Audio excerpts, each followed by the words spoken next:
In this game, the second game of part 2, we will see how 15-year-old Grandmaster Magnus beats Topalov's second Ivan Cheparinov, who is known as a very aggressive player. So contrary to the fragment we saw just now from Bareyev, where he lost with calculative errors, Magnus is now starting to make less and less calculating errors in sharp positions, and his willingness to enter such an unbalanced position with black against Cheparinov shows that he's really confident in these positions now.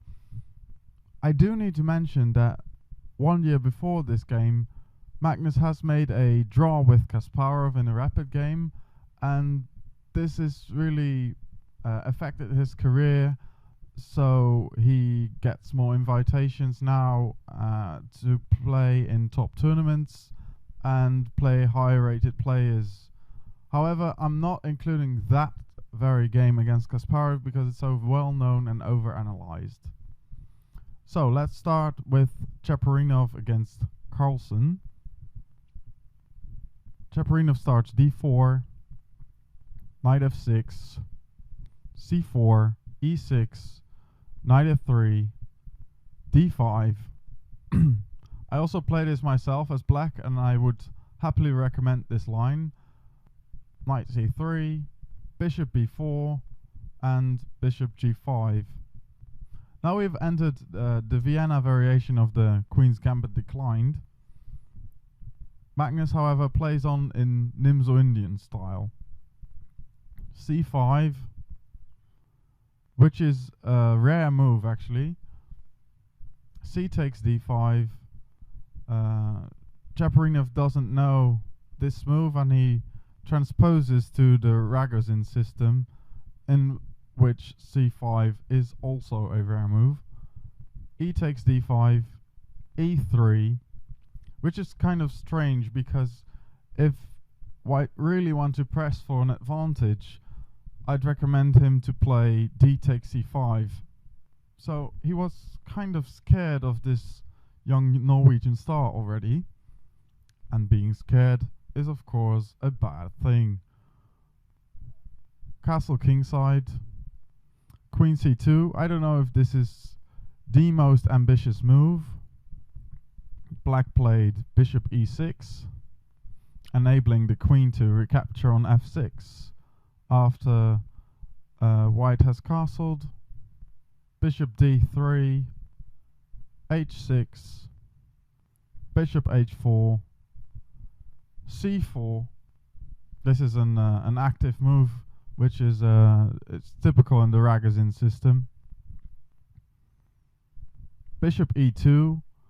Cheparinov seems not so happy about exchanging material, although bishop h7 check and bishop f5 was better, at least, well, according to my silly laptop, of course. Black played knight bd7, castle kingside, queen a5, trying to aid in the queenside attack.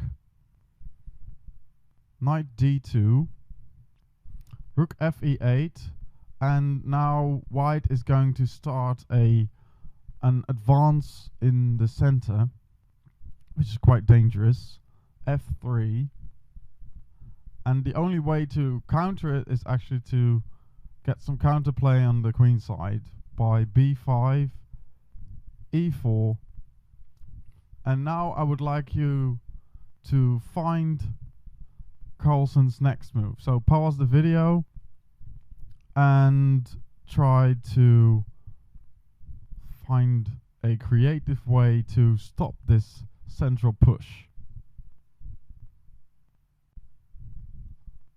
Okay, well, the move you should have found, and which was played by Carlsen, was bishop f5, and that actually signifies that Magnus is ready for these tactical, calculative combat phases. This move looks really amazing, and it is. It poses white a lot of problems, and psychologically it's a good move because it attacks a lot. However, the engines do not approve of this move. Only after some minutes the verdict goes from lost to okay, and this signifies two things. One, Magnus has great calculating ability and a great feeling for the position, and two, I might need a new laptop.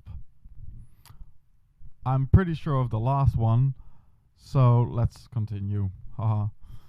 A4. Black plays bishop takes c3, b takes c3, b4. So creating some counter chances on the queen side.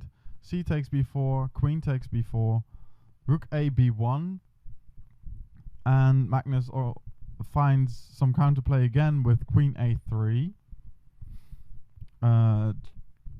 threatening queen e3, and keeping the queen generally in an annoying spot. White, however, finds a way to win a pawn by bishop takes c4. Because if black recaptures that bishop, then the knight recaptures, and white would also play e takes f5, and that would result in white being 2 pawns up. So Magnus decided on bishop g6. Ivan played bishop b3, and it's really wonderful to see how this game goes on. We can see white's a pawn up, but on the other hand, most black pieces are doing something relevant here. Black plays rook a c8, queen d3, king h7, slowly improving his worst piece here, because every piece is virtually active. Rook fe1, and now black plays rook e6. And this is another move which the computer completely misses. It actually first jumps to 1.5 for white to drop to 0.5 after calculating it more carefully. And it emphasizes again the beauty of the initiative generated by Magnus. Queen e3, rook e c6. Now white's going to make mistakes under the pressure of the black initiative. So white plays rook a1, and that's a bad move, because the rook was doing a great job in protecting the bishop there and not allowing rook c3 to be devastating.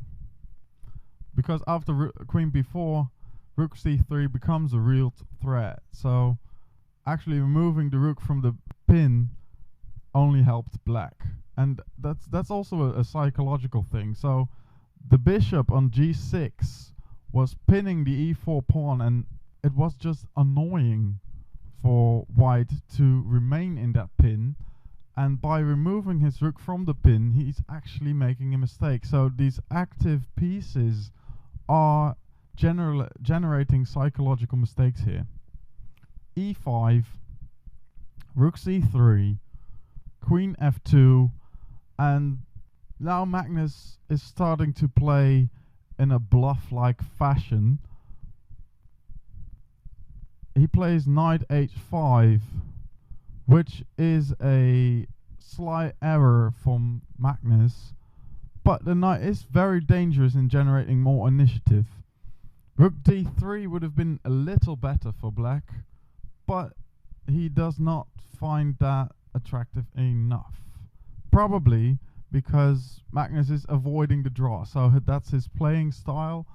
He's avoiding clear results, and in this way, after knight h5, both pieces can still go to d3, so white has to think about both things.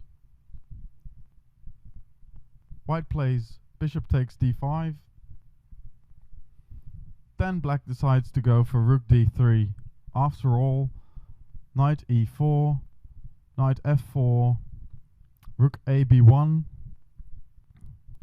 queen takes a4, rook a1, queen takes d4, queen takes d4, rook takes d4, and suddenly white turns out to be worse. The knights are beautifully coordinating, and the bishop and king are in safety there. White plays bishop b3, knight takes e5, bishop g3, knight ed3, bishop takes f4, knight takes f4, rook takes a7, rook takes e4, f takes e4, and f6. And despite this position looking very, very drawish, and that the advantage is it still takes a lot of effort to win. It takes a genius like Magnus to win this. And I will actually take this endgame to a later section on endgames, because, well, this endgame deserves more time, really.